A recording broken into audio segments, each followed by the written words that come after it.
জাতীয় বিকাশ দিবস 2024 নিমন্তে জেলা স্বাস্থ্য বিভাগ প্রস্তুতি জাতীয় কৃমিনাশক দিবস আসন্তকালি অনুষ্ঠিত হেବାକୁ ଥିବା এথিপাই নবরঙ্গপুর জেলা স্বাস্থ্য সমিতি পক্ষରୁ ব্যাপক প্রস্তুতি করা যাইছি। আজ এ সম্পর্কে জেলা স্বাস্থ্য বিভাগ পক্ষରୁ বিস্তৃত সূচনা দিয়েছে। কৃমিনাশক বটিকা বা আলবেন্ডাজল ট্যাবলেট কিংবা সিরপ 431789 জন 1 ରୁ 19 ବର୍ଷ ବୟସ ବ୍ୟକ୍ତି ଓ 31,700 ଜଣ 20 ରୁ 24 ବର୍ଷ ବୟସ୍କ ପ୍ରଜନନକ୍ଷମ ମହିଳାଙ୍କୁ ପ୍ରଦାନ କରାଯିବ। ଜିଲ୍ଲାର ସମସ୍ତ 10ଟି ବ୍ଲକ ଓ 2ଟି ପୌରପାଳିକାର ସମସ୍ତ 1966ଟି ବିଦ୍ୟାଳୟ ଓ 2222ଟି ଅଙ୍ଗନବାଡ଼ି କେନ୍ଦ୍ରରେ ବଣ୍ଟନ କରାଯିବ। ଏହି କୃମିନାଶକ ବଟିକା ବଣ୍ଟନ କାର୍ଯ୍ୟକ୍ରମକୁ ସୁପରିଚାଳନା କରିବା ପାଇଁ ଉଭୟ ଜିଲ୍ଲା ଓ ବ୍ଲକ ସ୍ତରରେ ସଂଯୋଜକ କମିଟି ଗଠନ କରାଯାଇଛି। ଜାତୀୟ କୃମିନାଶକ ଦିବସ 10 ଫେବୃଆରୀରେ ନବରଙ୍ଗପୁର ଜିଲ୍ଲାରେ ଆରମ୍ଭ କରାଯାଉଛି।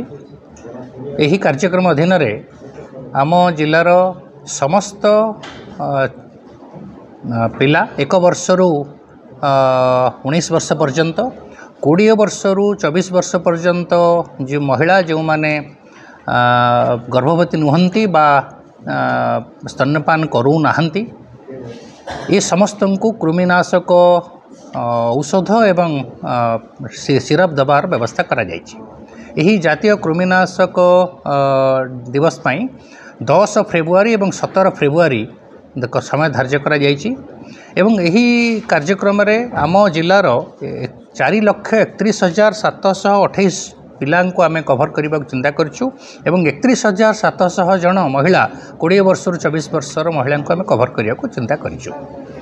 ଏହି ଯେଉଁ ପିଲାମାନଙ୍କ ଭିତରୁ ଯେଉଁମାନେ 1 ବର୍ଷରୁ 5 ବର୍ଷ ଭିତରର ପିଲା ଏବଂ 20ରୁ 24 ବର୍ଷର ମହିଳା ଯେଉଁମାନେ ଗର୍ଭବତୀ ନୁହନ୍ତି ବା ସ୍ତନ୍ୟପାନ କରୁନାହାନ୍ତି ଏବଂ 6ରୁ 19 ବର୍ଷର ଯେଉଁ ପିଲାମାନେ ସ୍କୁଲ ଛାଡ଼ିଛନ୍ତି ସେମାନଙ୍କୁ ଆମର 2,282 ଗୋଟି ଅଙ୍ଗନବାଡ଼ି କେନ୍ଦ୍ରରେ ଏହି ଔଷଧ ଏବଂ ସିରପ ପ୍ରଦାନ କରାଯିବ।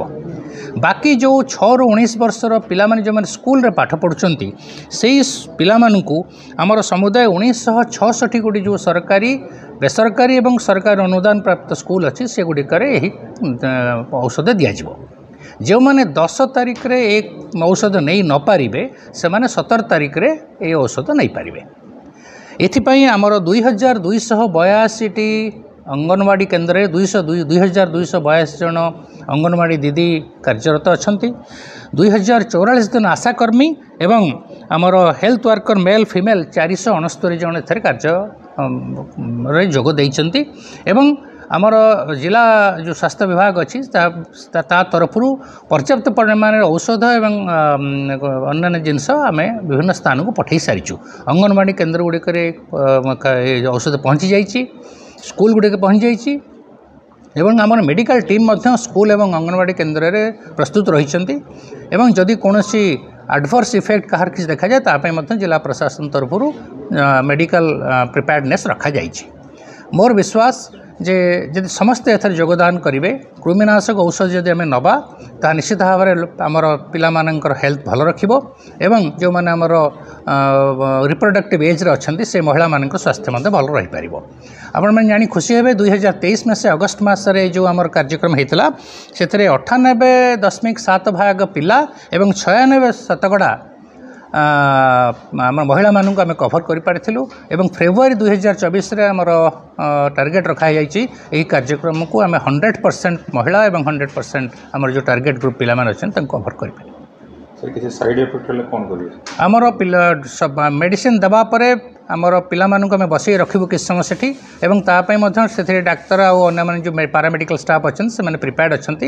କିନ୍ତୁ ଗତ 2023 ମସିହାରେ ଆମର ଯାହା ଅଗଷ୍ଟ ମାସରେ ଦେଖିଥିଲୁ ପ୍ରାୟ ଆଡ଼ଭର୍ସ ଇଫେକ୍ଟ କାହାର ନଥିଲା। ନବରଙ୍ଗପୁର ଅନିଲ ପ୍ରଭାତ ଭଦ୍ରାଙ୍କ ରିପୋର୍ଟ।